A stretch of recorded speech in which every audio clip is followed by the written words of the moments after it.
Alden Richards at Maine Mendoza, dapat nasabay sagutin ang anak sa interview. Mabilis ngang kumalat ang naging interview na ginawa ni Alden Richards patungkol sa anak mismo nila ni Maine Mendoza. Naging usap-usapan ito sa publiko.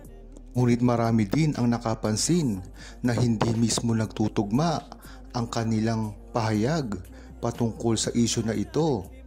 Isa na dito ang pagkalito ng buong Aldab Nation at ang publiko sa ginawang interview ni Alden Richards. Kaya hiling ng publiko at mga netizen na gawin nila ito ng sabay.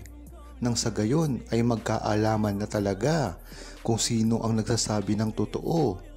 Madali lang namang gawin ito dahil malapit naman ang TVJ kay Tony Gonzaga.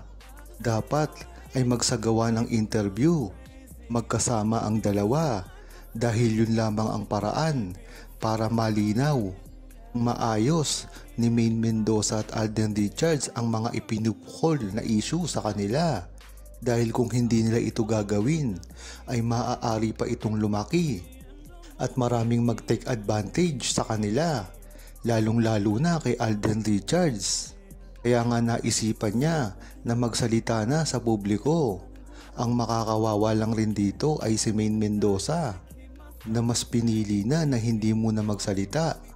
Kaya para na rin sa ikalilinaw ng issue patungkol sa kanila ay dapat gawin nila ito ng kusa at ipaliwanag sa madlang people kung ano talaga ang nangyari sa kanilang mga nakaraan.